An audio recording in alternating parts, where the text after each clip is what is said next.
Good afternoon, everybody. Hope they're all okay out there. Hope you've, well, some of you will be playing golf. Some of you will be back at work today, I'm guessing. It's that day. So we've got some great guests. We've had some great guests. We've got more great guests to come. Today we've got a Ashes winner. Yesterday we had his captain on board. So I'm sure we've got some good stories coming today from him. But just to start with, we've got just to thank some people, really. Firstly is our Simply video, the guys who are streaming us, behind the scenes. We know that they're behind here, looking after us and everything else. Fantastic job as always. And you can always find some more information on their website if you need to. We've got a sponsor today, which is Find a Golf Break. Great company. We use them quite a bit when we go on our golf breaks around around Europe and everywhere else. They're fantastic people, and get in touch with those. So thanks again for Find a Golf Break. SGH Sporting Events, as always. That's where you can find us. It's where you can like our page, you can share our page, get it out there. As I say, we've had some on already, which are all live on there as well, so you can pick them up. And we've got some more great guests to come. So today, let's talk about our guest today, which we've got. So first things first, we've got Hurd. Hurd, how's things? I can't hear Hurd. Hear me? I can hear you now, mate. You were muted then, I think. Sorry. I got AJ on his bike today, so we did 30 miles. Well, I did 30, he did 25. I had to meet him in Otley, bottom of Otley there where he lives. It was, I think he'll have a sore ass in the morning, so he's either a bike rider or a night out. With, so is that two people then out on their electric bikes? Is that what you're saying? Correct and right. We've got electric bikes, Hoggy. Speed! Electric, that's cheating, isn't it? Yeah, correct. Uphills. Exactly, Hoggy, exactly. I love overtaking people. All right, so our guest today, as I said, we had his captain on yesterday for the Ashes in 2005. We've got one of the main bowlers today from the 2005 Ashes and a great character. We all love him. We've known him for a long time. We've got Matthew Hoggard. Hoggy, how's things, mate? Good afternoon. Yeah, everything's well, thank you. Cannot grumble. Good. Have you been cooking this morning? Because every time I look at you on Twitter or Instagram or anything like that, you're always cooking, Well, that's why I've got so many chins. Yeah. Always cooking, always eating. Part of the new business is grilling. So yeah, it's an evil necessity, eating and drinking. Absolutely, you can't beat it sometimes. What's your speciality? Everything and anything. I can cook anything you want on a grill. I do like a steak. I do like fish. Everything. Vegetables, yes, you have to cook vegetables because you need the 5 a day, but they're not the main ingredients when I go onto the grill. It's normally either a massive piece of meat or a big piece of fish. And did that come from your time in MasterChef? Is that where you got the bug, or? No, I think I started when I was back at 18. I went to South Africa. I spent 4 years in South Africa, 2 in Joburg, playing for the Johannesburg Pirates. And they used to do braai every night, or braai a lot, which is our equivalent to barbecuing, but sort of better upgrades of that. Some bit of yeah, a bit of us. I do like them to vlees, braai the vlees. And then I spent 2 years in Free State, which is in the middle of South Africa, which there's bugger all else to do, except for eat, drink, and be merry. That sounds like your perfect place to live. Oh, it was brilliant. We used to have a stack of drinking because they used to cook on wood, so it was sort of like Camille Durham, which is the hard ironwood that they used to cook on. So they used to have a big pile of drinking wood, which was this high, which was softwood, and a tiny bit of cooking wood, which was this big. And every time the women folk came around and saying, "Is it ready yet?" and the flames would be flaming, "No, we can't, it's too hot." And as soon as they turned the back, throw more drinking wood on. And after we've had enough to drink, we'd throw the cooking wood on. Brilliant. Well, we had some stories yesterday from Vaughan. We've had some stories from Goffey as well about drinking in, certainly in the Yorkshire dressing room, which I'm sure we're going to come on to a little bit down the line. Let's start with your career. Let's start with, when it all started for you, really. You talked a little bit there about South Africa. Pudsey Kongs, you're a Yorkshire lad. You started down at Pudsey Kongs. Great club as well, very prestigious club around the area. Yeah, I gotta say, I was lucky enough to be born near Pudsey Kongs, or live near Pudsey Kongs, so I could walk there. So every time I got underneath my mum's feet. She used to send me off to the cricket club, so I spent a lot of time there. And yeah, I loved it. I used to play rugby in the winter for Pudsey. I used to play cricket in the summer for Pudsey Kongs, and it wasn't a natural fit. I was okay when I was growing up. I wasn't amazing, and it was a chance. Phil Carrick, who was an ex-Yorkshire captain, came to Pudsey Kongs when I was playing third-team cricket at the age of 17. And he took one look at me playing in the third team, saying, right, then you're not playing third team, you're playing first team. So I went from third team to first team with Phil Carrick.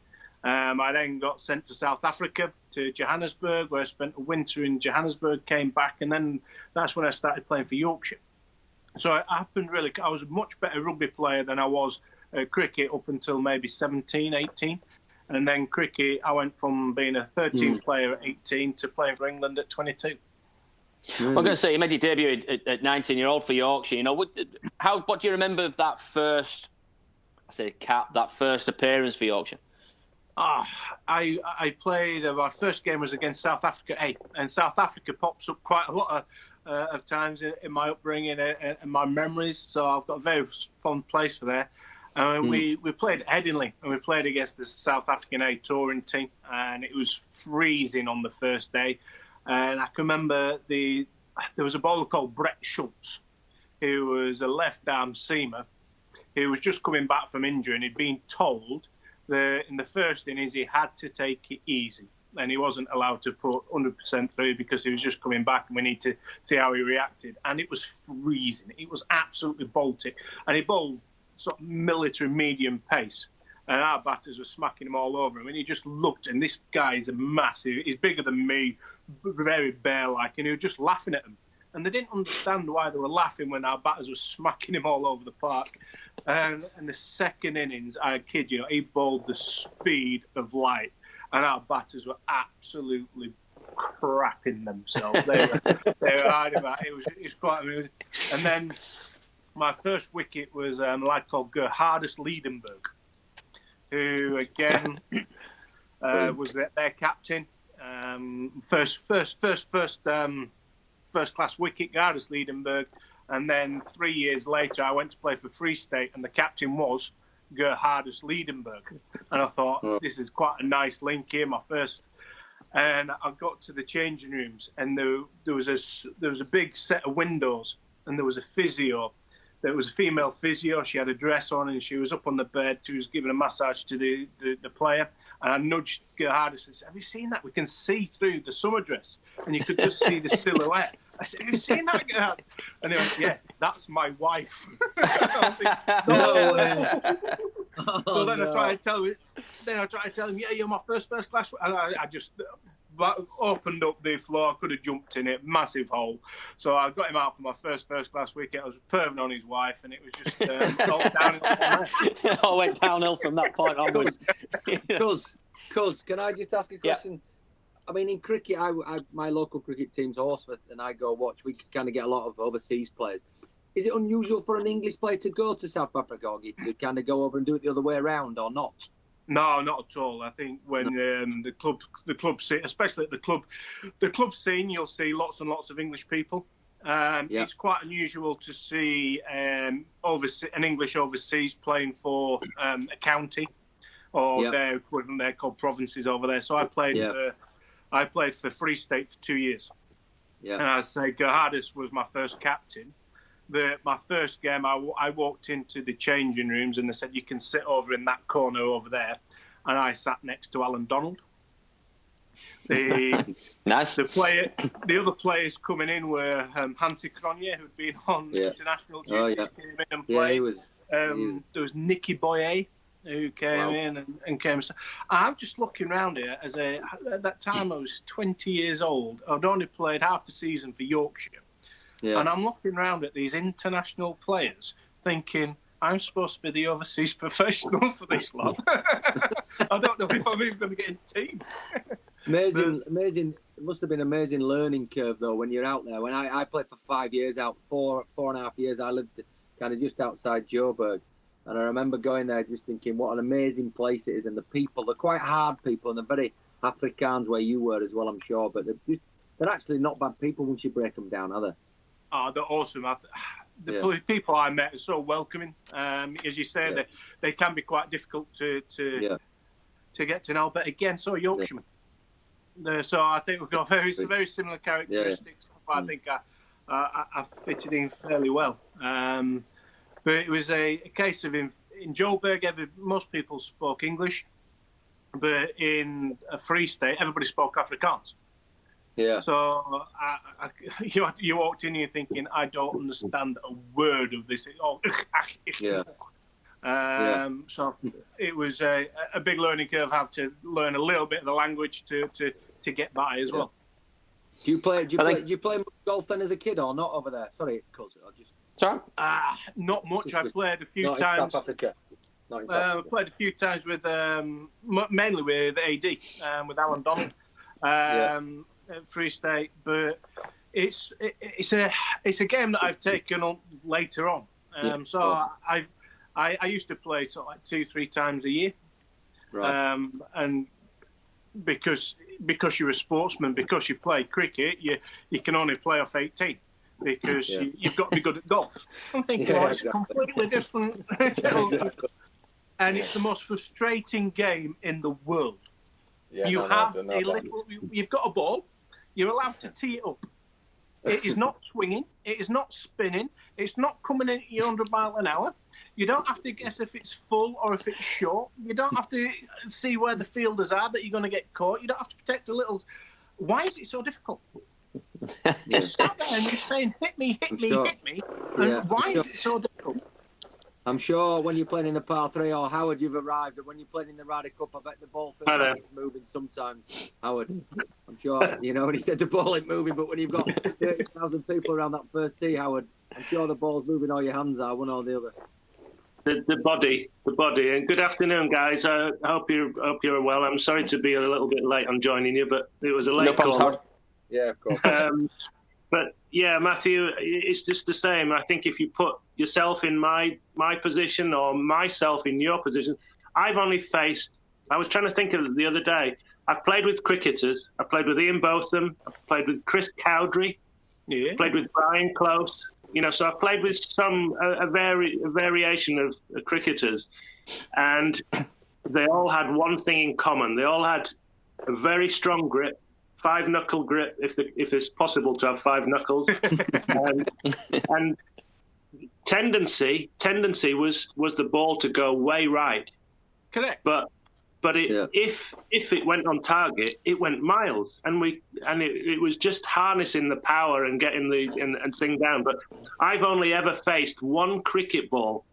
A European Tour was playing at Moortown once in the car care event, and they had 3 years, I think, where they played Sandmoor, Moortown, and may have played Sandmoor again. Moralton certainly played Moralton, and when we played at one of them, I think it was Moortown, Paul Carrigal arranged a team of Yorkshire players, cricketers, against a European Tour team that fancied going to Collingham playing cricket.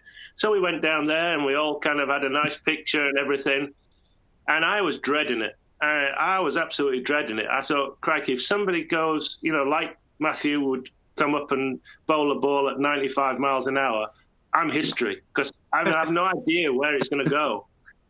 I went out. I was totally beyond. I was getting down to. We were getting down to the last over. That's right. We were getting down to the last over, and Brian Close was bowling, and he was supposed to be a spinner. Is that right? Yeah, he was a batter mainly. Yeah, but he was not known as a bowler or a fast bowler, and I had to go out. Somebody got out, and I went in, and I had to face one ball. And this ball, from his hand, came at me so quickly, I didn't know what to do. It was kind of a bit of a flurry of arms and bats and pads and everything. And the ball hit me midway up my chest. And Mark James, I think, was at the other end. We just ran. Well, I just couldn't be running to the other end, but it was the last ball of the over, so I had no problem. But if it had been another over, I'd have said, no, James, it would stay where we are. But it was actually frightening how hard and how fast that ball came at me. What's the first ball that you faced that actually scared you and you thought, no, I'm not into this? Yeah. I was going to say the first ball that scared me would have been my dad in the garden, because he was the competitive dad. Didn't like letting me win. But again, as you say, you train your brain, you train for things, and I think the funny thing is, it's the bowlers that, if you could see the action all the way, so somebody like a Brett Lee or an Alan Donald that bowled 95, 100 mile an hour, and you could see everything, it was fine. It was the likes of Sean Tate or Fidel Edwards or Shoaib Akhtar that didn't have the classical sort of like present the ball action, that they were very slingy. A bit like a Slinger-Malinga, Asif Malinga as well. They were very difficult to face because they weren't the classical, and you didn't quite know where the ball was coming from, and you didn't quite know how fast it was coming out, because they had to have everything that clicked in the right place, and if it clicked, it came out kin fast. If it didn't click, it was just fast. So you didn't know quite how fast it was coming out. So it was horses for courses, I think, but the slinging, the actions were the worst. But like the charity cricket games are always good fun, or should be. And we played a testimonial for Chris Silverwood up at Odsall Top. We played the Bradford Bulls rugby league team. And there was a little prop forward that used to play for Bradford Bulls called Stuart Fielding. And to say that he was a few cells short of the picnic was and he came out to bat, and we were playing on Odsall Top, and they'd laid some sand down, then they'd put plywood boards, and then they'd put artificial turf on top of it. So to say it wasn't the most consistent bounce and it wasn't the truest surface we've ever played on was an understatement. And these boards were a little bit loose and a little bit edgy. And Stuart came out, and I was bowling, and he said, "Hoggy, I do not care how many people are watching this game, but if you hit me, I am going to ram this bat handle so far upside your backside, it's going to come out your mouth." I said, "Okay, Stuart, I'm not going to argue with you because you're a freak of nature." So he got down the other ball, and all I could think about when I was running up was, don't hit him. And I pitched this ball up, and it hit a crack in the board, and it has shot up and hit him underneath the armpit. Oh my word! He just chased me around Odsall Top. I was sprinting as fast as I could, and even though he had the pads on, he was gaining on me. I ran past the dugouts, and Robbie Paul had to tackle him, and there were 3 Bradford Bulls had to hold him down because he was going to kill me. It was so scary. And as you say, if you put me on a golf ball and 3 people watch me, if you're playing a pro-am and there's nobody else there, and you've got 3 people, you say, right, then you're playing with these 3. The first tee shot, I'm so nervous, it's unbelievable. You put me at the MCG in front of 100,000 people, say, right, you've got to bowl the ball at Matthew Hoggard, that's fine, because that's what you're trained for. But when you get out of your comfort zones, it is amazing how difficult the sport is that you're trying to play, but how easy everybody that can play it well makes it look. Well, also, that's going to be interesting coming forward with the lockdown as the minute in cricket coming in, and football and golf and things. We're going to see players, for instance, who can do it in training, but can't do it, and they can't do it in front of the 30,000, 40,000 people. Do you see that kind of happening with the cricket? Did you see somebody who was great in training week by week and then came to a game day and it was just like non-existent? I gotta say, not non-existent. If you look at the likes of Graham Hick and Mark Ramprakash in the not too distant past, that were going to be the saviour of English cricket and didn't quite get over the line in international cricket. It's that has all got to do down to mental toughness and the way that they approach the sport mentally, because technically and physically they were scoring runs for fun in county cricket, and there was just something about this step up, whether it was all the pressure of the media, the expectations, whatever you put on yourself and whatever you think perceive people to be watching and judging you, it is a massive part of the game, as you well know, when you step out. And it's not just your teammates that are judging you, it's another 100,000 people that have all got an opinion. And especially in this day and age, that we've seen Ian Wright at the moment, that is on Twitter, everybody can get to you. Or on social media, everybody can get to you. Everybody's got an opinion. Nowhere is safe. Nowhere is sacred. Whereas in the past, you just didn't read the newspapers. Now there is absolutely no hiding place. So I think the whole philosophy about the mental side of all sport and in social in general has changed. Did you feel that? Going from Yorkshire, playing at Yorkshire level, coming back from South Africa, obviously with Donald, I'm guessing was an influence in that sense, but coming back into the Yorkshire, then getting that step up into the England setup, did you feel there was a big step up coming from that? Yeah, obviously every time you step up in a team, there's always a bigger challenge. The game's always faster. There doesn't seem to be as much space. Everything seems to be hurried. There's always big hurdles in the way. I was quite lucky in the fact that when I made my debut in 2000 at Lords. We had Darren Gough, Craig White, another Yorkshireman. We had Michael Vaughan, and there was myself.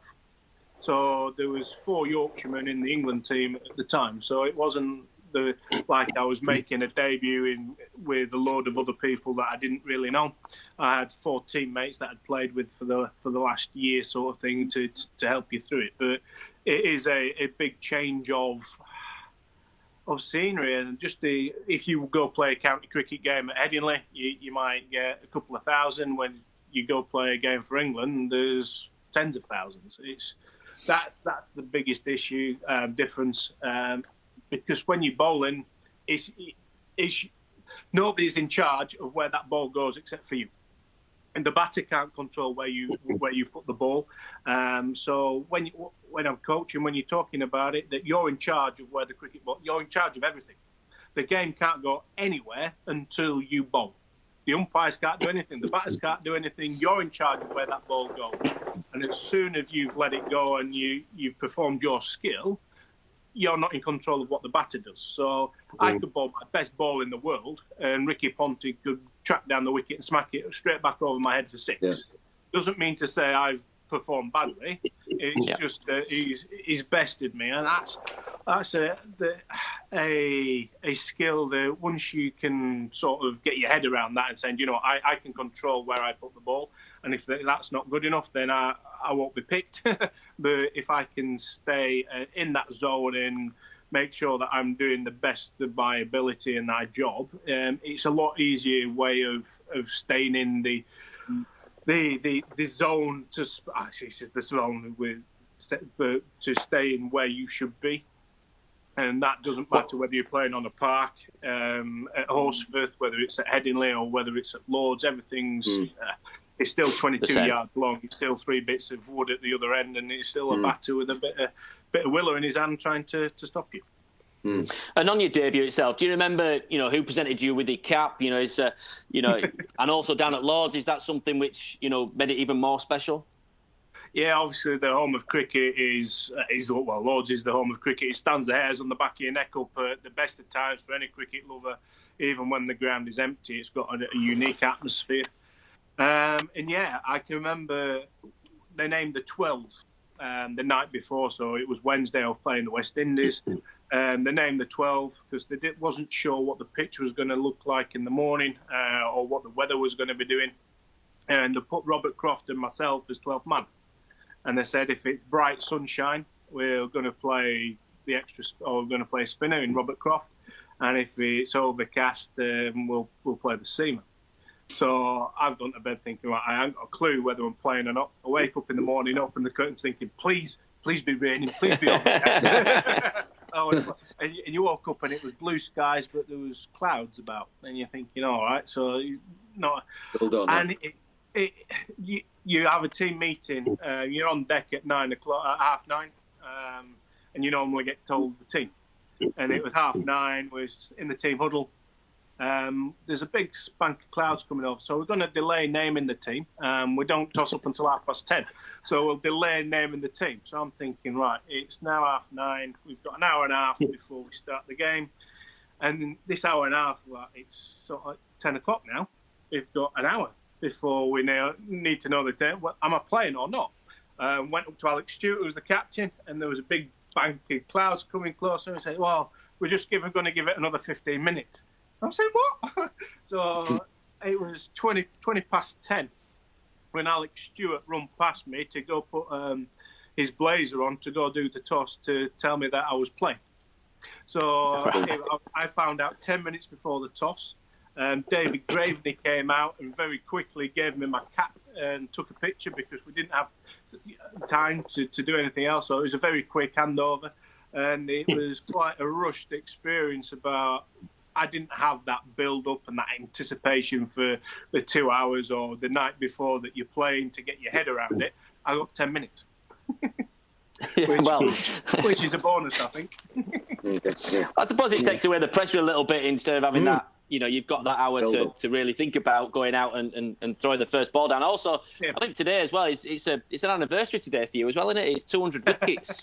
May the 13th, 2006. It's an amazing achievement to have something like that as well. Yeah, I've got to say, I saw that on Twitter as well. It wasn't something that it's in my diary. I saw it on Twitter as well, mate. Don't worry. Which is a brilliant thing about social media. 200 wickets this time at Lord's 2006 against Sri Lanka, and I watched the video, and I knew, and I can semi-remember being stuck on 199 wickets for a while and thinking, am I ever going to get 200? And even though it's just another wicket and it's the same processes about going around it, am I going to get it? 200, it's like going from 99 to 100 when you're batting. It's just one run. Does it make that much difference? And it was mad, and that's why I was laughing on the floor, because it had taken so much time to get there. I played and missed. I think there was a couple of chances that had been dropped. And I was just beating myself up thinking, I want a wicket, and I bowled quite well. And then the ball that got the wicket, it was shit. It wasn't a good ball, but it got the wicket, which meant that I got 200, and that was sort of put to bed. That's why I was laughing when I caught the ball. I thought that wasn't the wicket that I wanted to get for 200. I suppose it's the memories which you kind of can. Can I just ask one question, Andy? I just wanted to know: did you model yourself on anybody, Matthew? Did you see anybody on TV you thought, he's my size, he's my fit, I'm going to copy him or copy something from him? How did you get around to your technique? So again, because back in the day, back 30 years ago when I was started playing cricket, there wasn't as much access to media or videos, and I was a massive fan of going out and trying to play anyway, rather than watching anything. So most of my actions natural. And I've already said that my dad was a competitive dad. I used to go into the back garden and say, right, then I'm going to be Alan Donald or I'm going to be Ian Botham today. Who are you going to be? And he used to turn around and says, well, I'm going to be John Hoggard and you should be Matthew Hoggard. You shouldn't strive to be anybody else. So that's sort of like poured water on my bonfire. So I was quite natural. It was quite lucky that it was quite natural. And my technique, I used to cross over with my left foot when I was bowling, and I was writing a book, and I was just thinking, do you know why I crossed over when I was bowling? It's because my dad put up that sodding greenhouse, and we didn't have a long enough strip in the garden, so I had to run it on angle and then get it back into the right direction, so we had enough distance to bowl the ball. So my crossover came for the fact that the corner of the greenhouse impeded on my crease. So I blame my dad for my technical, but again, my technical inadequacies to get my left foot gave me my swing. So it's amazing when you work backwards and you look at things and you start analysing, because when you're young and head free, you don't care, do you? You just want to get off and do it, and if it works, it's brilliant. But then when you start analysing things back and thinking, do you know why I did that? Because that corner of that greenhouse came over, but that gave me the pivot round, and it was brilliant. So when coaches get involved, Hoggy, did anybody try to change your technique at any time? There was.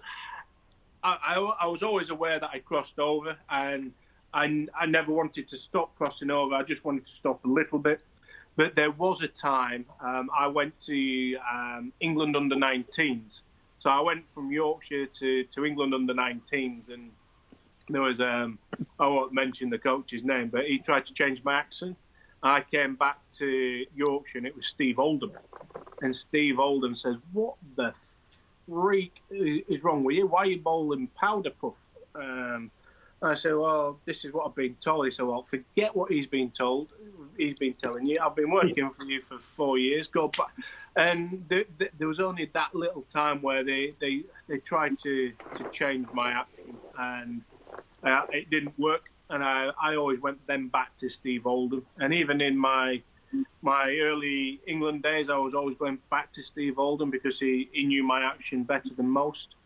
And once you get to once you get to England level or higher up, coaches are there to tinker. They're not there to, unless it's going to be physically changing and detrimental to your action, or to your body, and you're not going to be able to perform that action over the next 4 years without getting an injury. I like to work with actions, and I can remember Troy Cooley, who was in charge from most probably the early 2000s past 2005 when we had the Fab Four, or we were named Fab Four after 2005.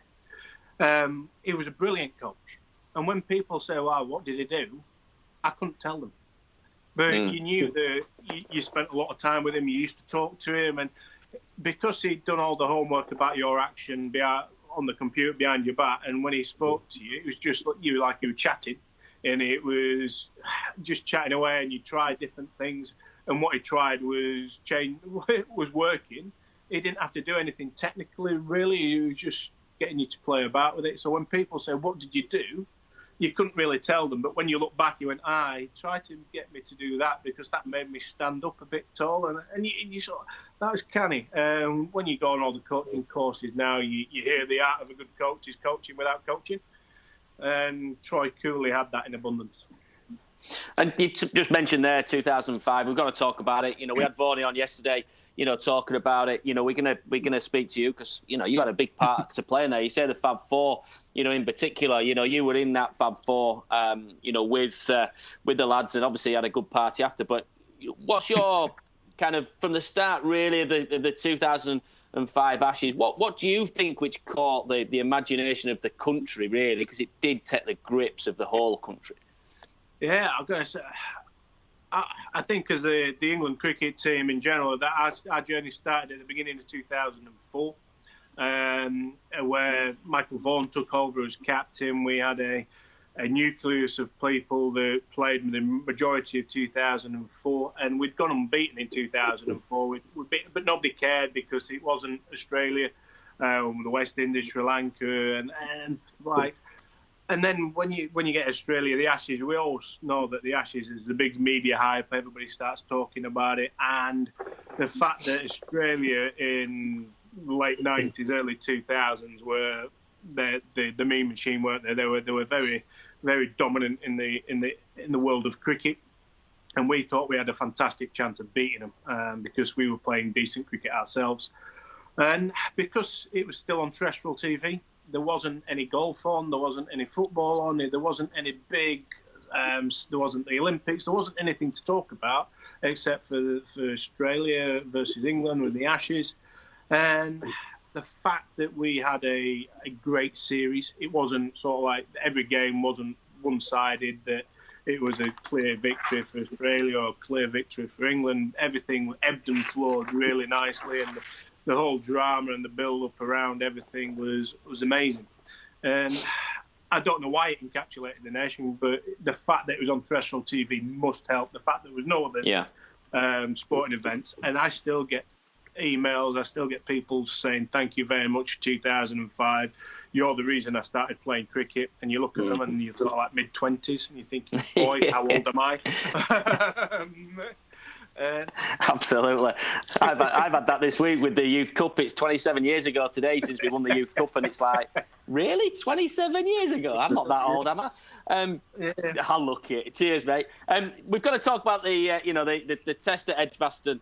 Trent Bridge, in particular, where you came in. It's something which encapsulates a lot of people's imagination. You come in with Ashley Giles. I think we need 13, 14 to win or something like that. Well, what was the conversation between you and Giles when you walked in there at that point? It must be a bit of an easy kind of conversation to have. So again, that test match, we made them follow on for the first time in 12 years. 17 years. 17 years, actually, Oggy, it was. 17 years, that's how long. Yeah. So for the first time they'd follow on in 17 years, Simon Jones had gone on for an injury. And we only needed 128 runs to win in the second innings. Now, 128 runs, and we get 10 wickets. Now, I went to school. 128 divided by 10 is 12.8. You always get a few extras in cricket, so you get 8 extra. You only need 12 runs per partnership. And that's how many runs that myself and Ashley needed when I had to go out to bat. And I was scared. I was nervous, I won't say scared, but I couldn't watch. So I was in the physio's room hiding and listening to it on the TV or on the radio, and wickets started falling, and you could sense that Australia were gathering this momentum. And every wicket that started to fall, I started shaking.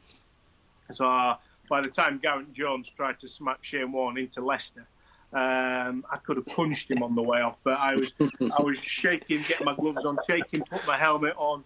I had to go down the steps at Trent Bridge, holding onto the banister, walking through the crowd. And everybody says it, and you always think it's cliche, but you stand on the grass, everything seems to slow down because it's now you're not watching somebody else do it. It's now you that has to go out and perform. You don't have to put your faith.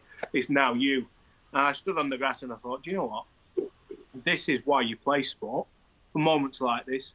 This is why you do all the hard training and do all the hard hours in the batting for moments like this. And I sort of walked to the crease thinking, do you know what?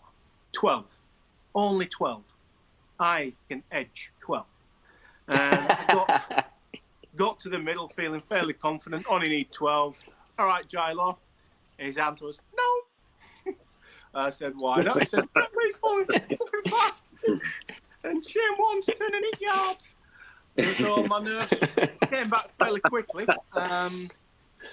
But like most senior partners, you look for them to take control, and that's exactly what Gilo did. He took control. He said, you know, Oggy, I'm not going to lie to you, Shane Warne's really tricky to play. So what we're going to do is I'm going to stay down his end, and you can have Brett Lee. That's not quite fair. But that's exactly what happened. He stayed down the spinner's end and I got the faster. So I got Brett Lee, and he was either trying to kill me or bowl me Yorkers.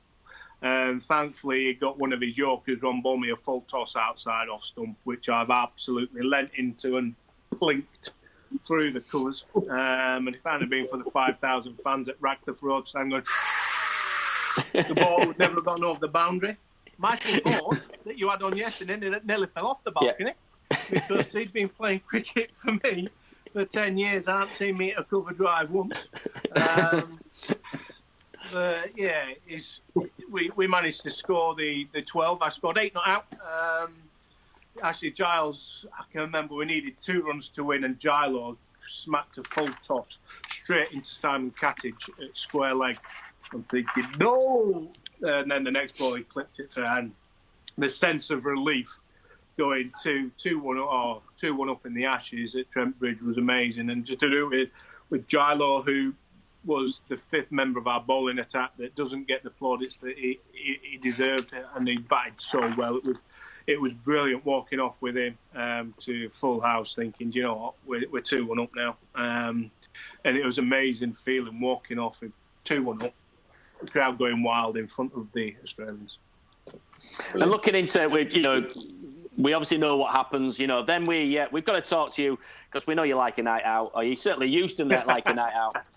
We've got to talk to you a little bit about your the celebrations after from your point of view. You know, we all see it on the TV. We all see what happened. You know, tell me a little bit about your recollection of the celebrations.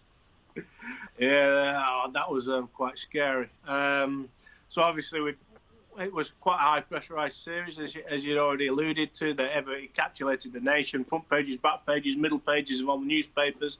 Everybody was watching, so we decided that we needed to let our hair down. First time in 19 years to regain the Ashes or win the Ashes. So we went out and celebrated. We got back at about 1:15 to the hotel. So we had to go upstairs and get changed into our number 1s. The ECB, in their wisdom, had put on a open-toe bus ride around London. The hotel, in their wisdom, thought it'd be a brilliant idea to put on a champagne breakfast. So we went down to a champagne breakfast already steaming, topped up on alcohol levels. And I remember we just think there'll be only 2 men and a dog watching a cricket team go around London. And it was absolutely ram-packed everywhere we went. We got to meet the Lord Mayor at Mansion House. We got to sing Jerusalem with 10,000 people in Trafalgar Square. Andrew Flintoff gave the most incoherent interview I've ever heard live on TV with Stephen Fry. We got taken to 10 Downing Street.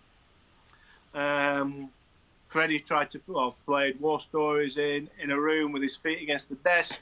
We'd been shown into the garden. We hadn't been shown the conveniences, so one of the team decided that the lovely bank of rhododendrons that we'd used to water. So he went round the back and peed in the Prime Minister's garden. We were leaving 10 Downing Street, where I came into my own. And I'm sure you've heard the stories before, but I was walking behind Michael Vaughan in front of Tony Blair, the then Prime Minister. We get to the famous black door with the number 10 on it, doorstep across Downing Street is most probably about 30 yards of photographers all flashing away. And Mr. Blair goes, I wonder what those want. So being a Yorkshireman, I told him. I said, they want a photo, you knobhead. Everybody was thinking it. It took a Yorkshireman to tell him. I actually told him, no, we got ushered onto the bus fairly sharply and we got taken back to the hotel. You knobhead. I remember he looked at me with such an ugly look. It was unbelievable. You just haven't called me that, huh? I've been on it for 24 hours. And obviously from them, you know, you got an MBE as well, Oggy. You know, who'd have thought that? Who would have thought that? That's correct.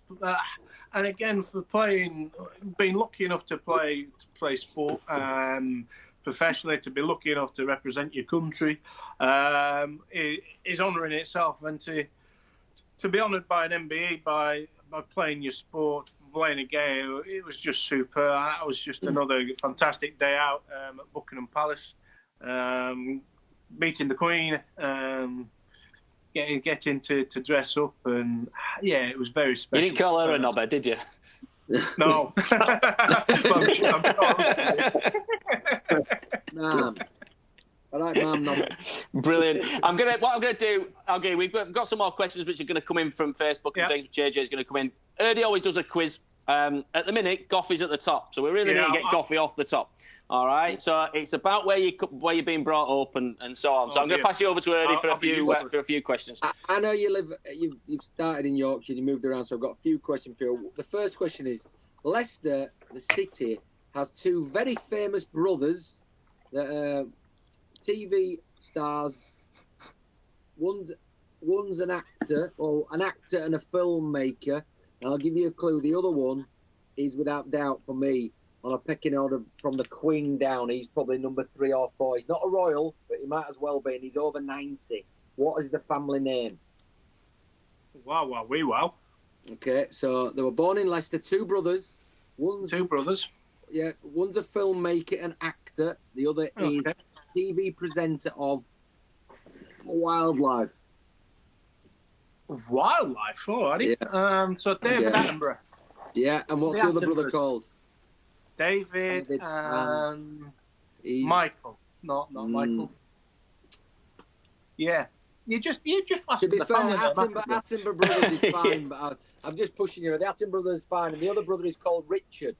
Richard Attenborough, Richard Attenborough and David Attenborough. So that is correct. So you said this was about where I was brought up and where I come from.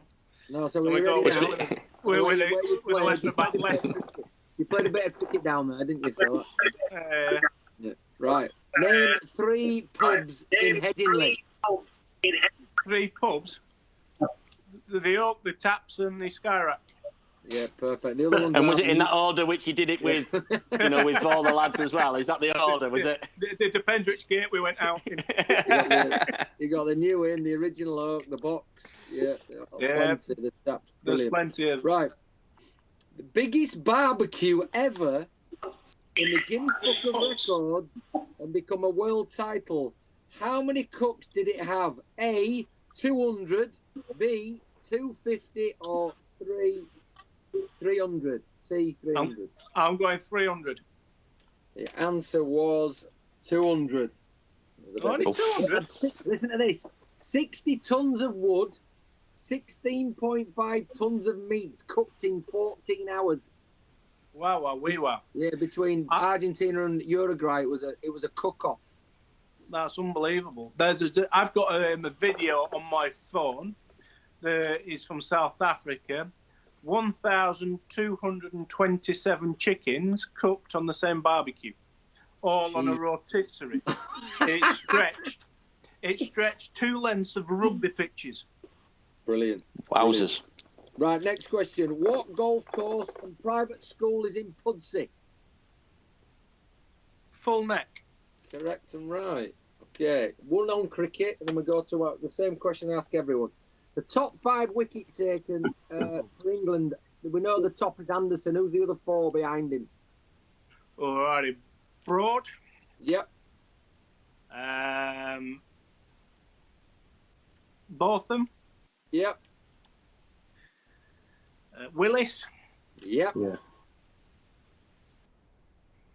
And is it Yep. Statham? Yeah. No.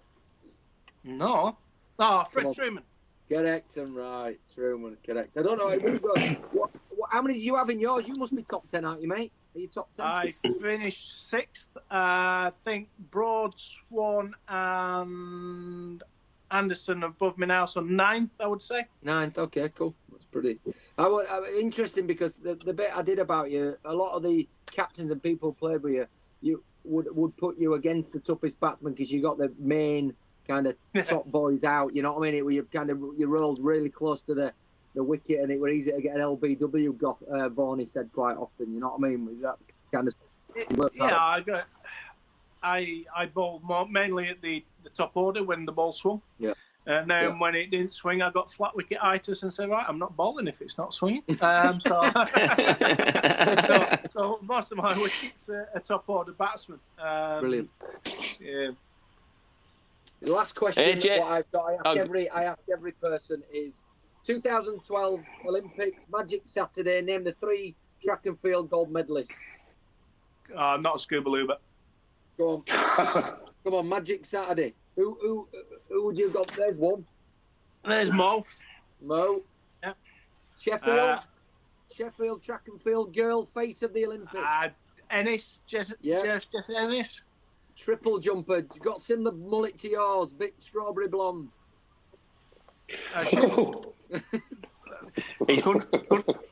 I'm struggling. Greg Rutherford. Greg Rutherford.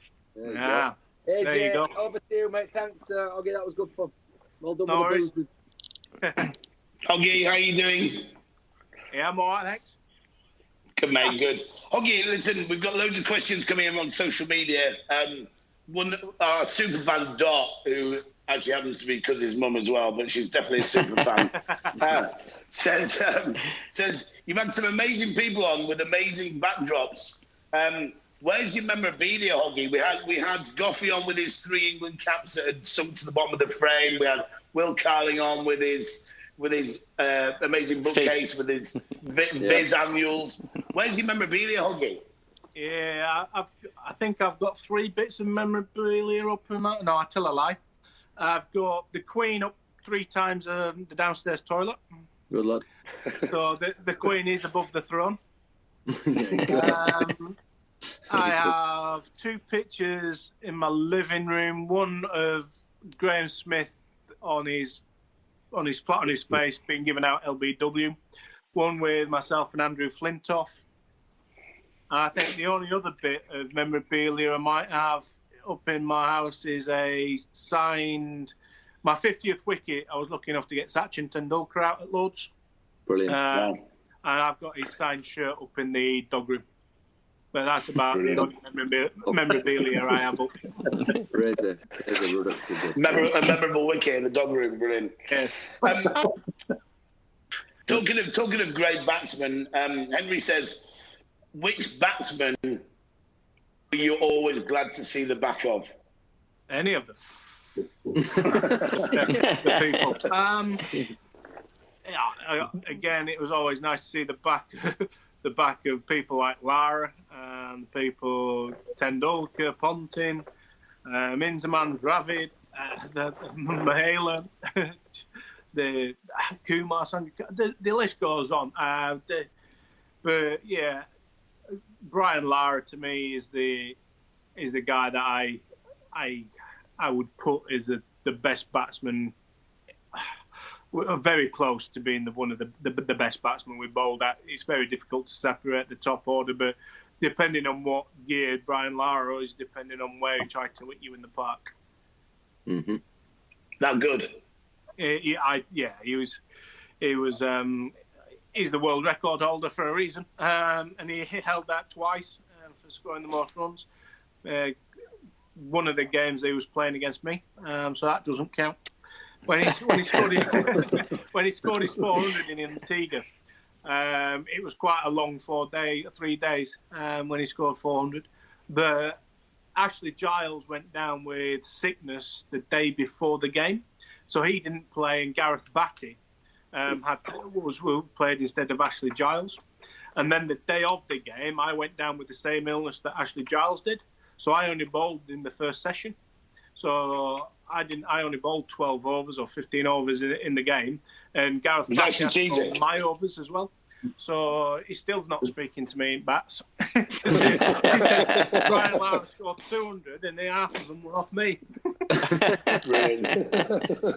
Was that the name of? Did Chris Lewis? Is that the game that he was throwing up in as well? That'd been the 375. Was that 375? Yeah, he scored 400 against us. But what do you say to you when you get back in? Did he honestly? Or not?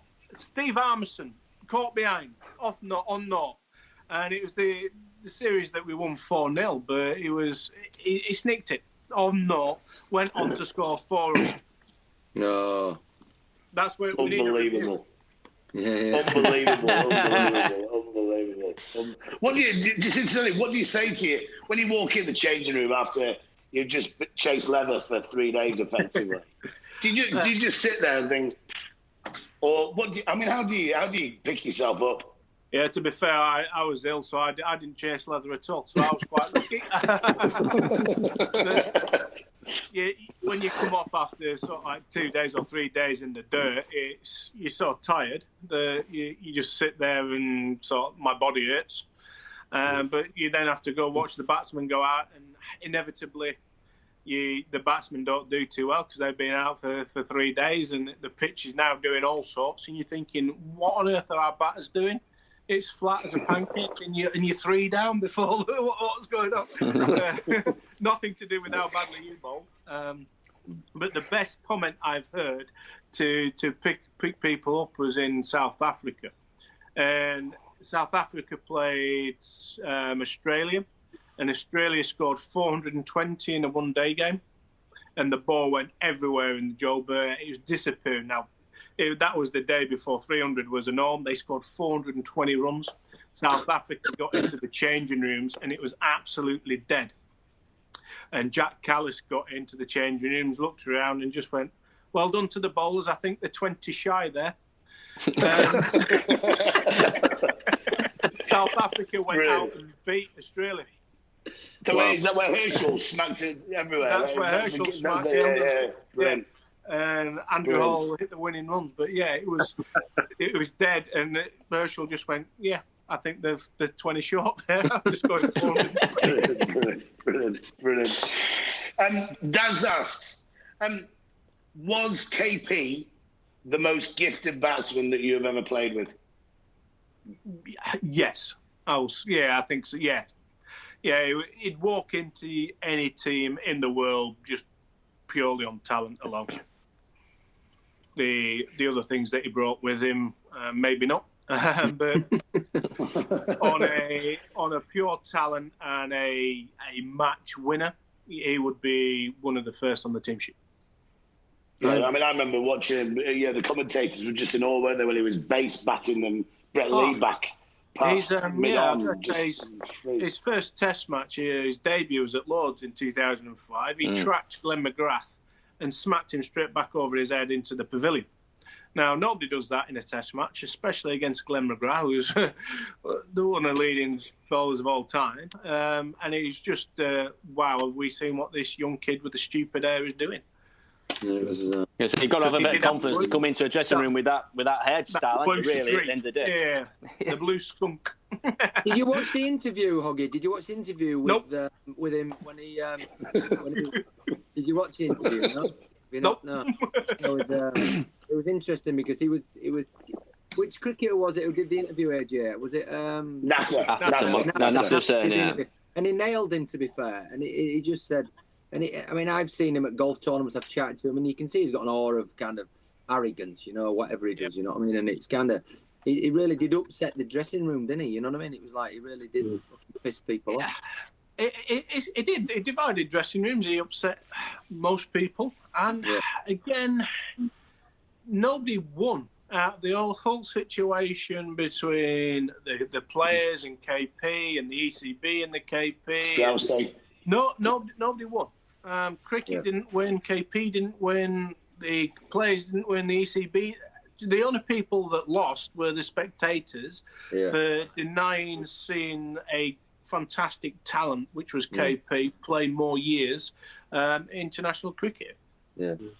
Did you see that was a time for player power? You see player power in a lot of sports. Did you think that player power came into cricket? Obviously, with him it did, but do you see that now within the game? And did he change it a little bit in that sense? Well, I think when you look around the different sports, if you look at England rugby, you look at Cipriati, Danny Cipriati, who arguably is the best fly-half that doesn't get picked because of his attitude or his controversial side. Yeah, his controversial side. But you look at and you ask people how many egos or how many geniuses can you put up within your side, and I can't remember who it was. First of all, the genius learns to play with the side, and then the side learns to play with the genius. But KP was a genius, and he came in, he won games of cricket, and it happens in all sports. Sometimes to be a genius, you have to have a slightly irritable side of you, slight arrogance, a slight side to you that people find offensive or people don't get on or separates them from the norm. And it's trying to, you then have to find a balance of who sits where and how you manage the genius into a team sport. And I think cricket is fairly unique in a fact that it's a team sport built up by individuals. Because when I'm bowling, nobody can do anything for me. When a batter's batting, nobody can do them for you. The only thing that you do together is field. And again, that's so very, very individualistic that you dive to stop that ball. There's nobody else involved. Whereas football, you need to have people running in the right direction. You need to mark different players. You have to have the team. Right, if we say we're playing the offside trap, everybody has to rush up. Rugby, if you've got the calls, everybody has to know the calls and be in the right positions. Whereas cricket, apart from where you're standing, everything else is quite unique to you, and you don't need anybody else to do that. Yeah, absolutely. I've just got one final one actually. Sorry, because Richard said, "What's next for Hoggy in his career? And do you miss not being involved with cricket in any way, in a coaching capacity or?"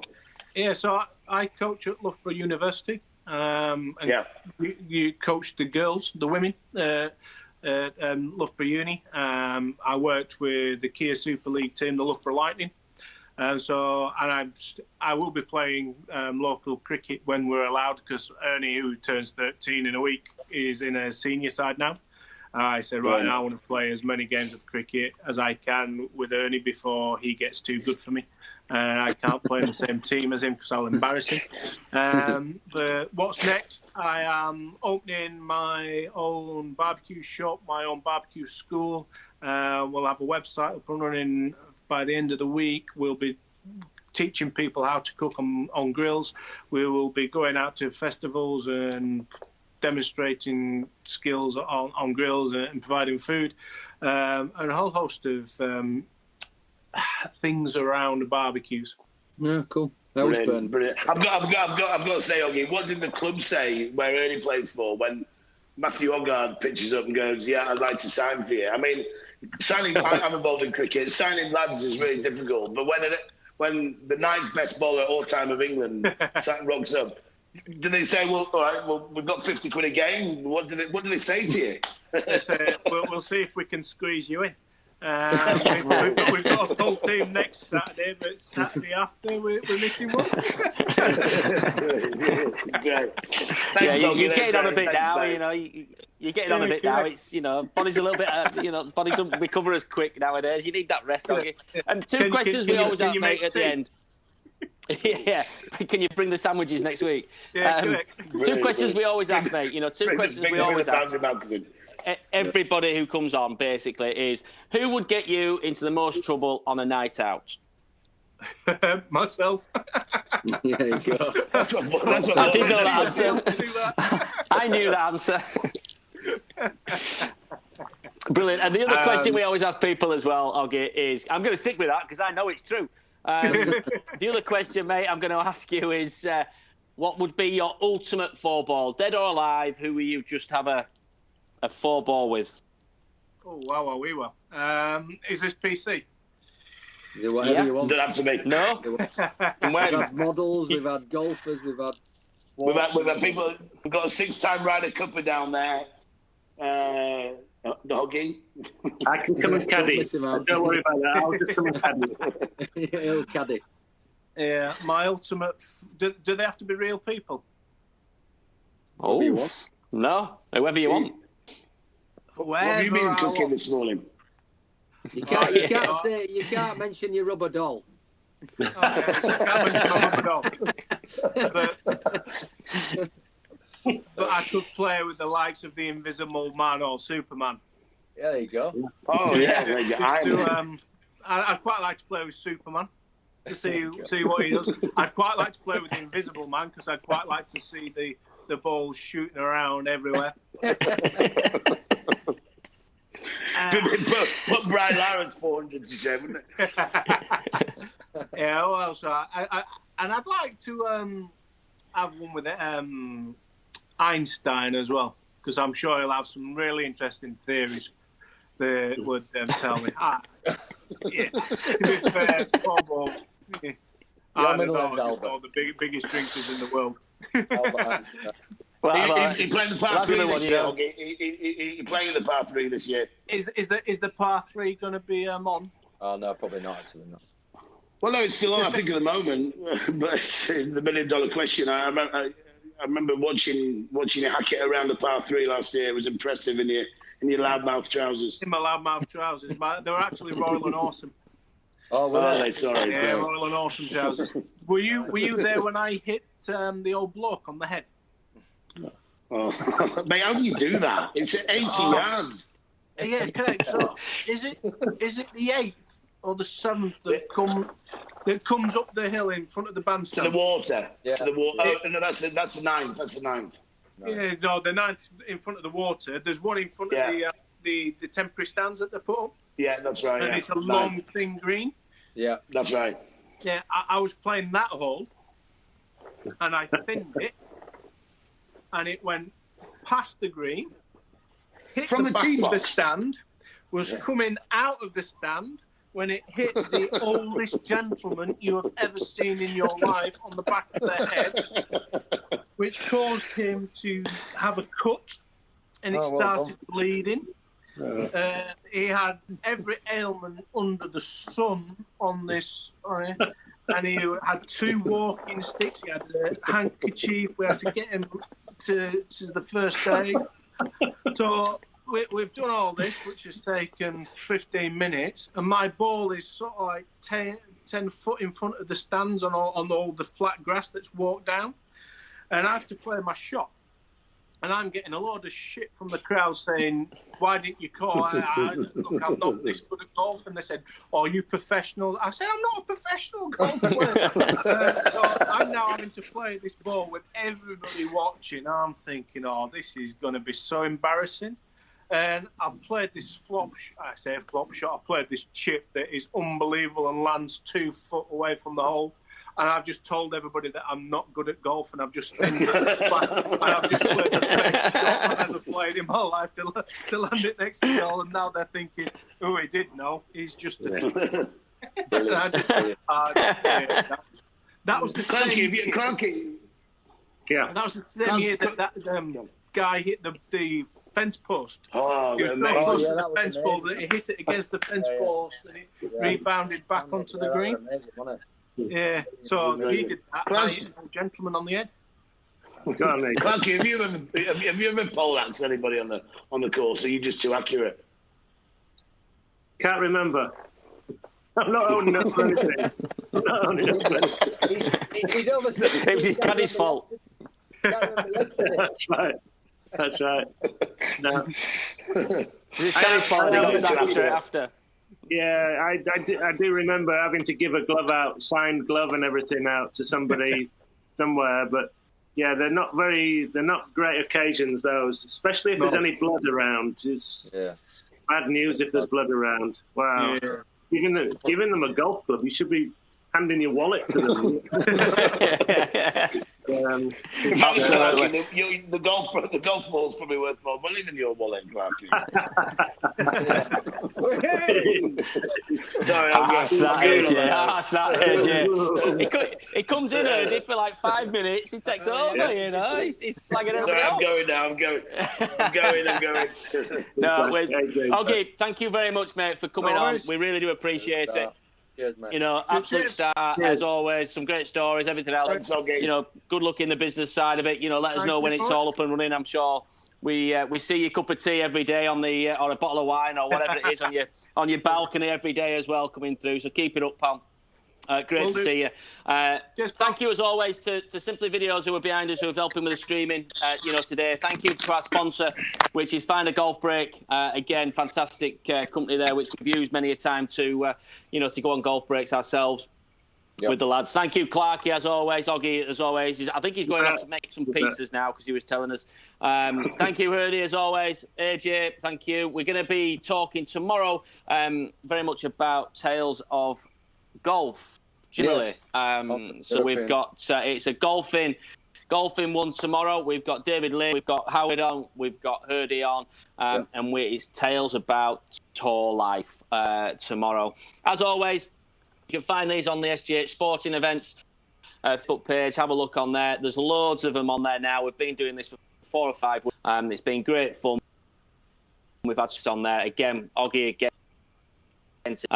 For us. We'll see you all again tomorrow at 12 o'clock, and hope you have a good day today, and we'll see you then. Thank you very much for watching. Guys. Cheers. Cheers, guys. Cheers, Eddie. Cheers, AJ.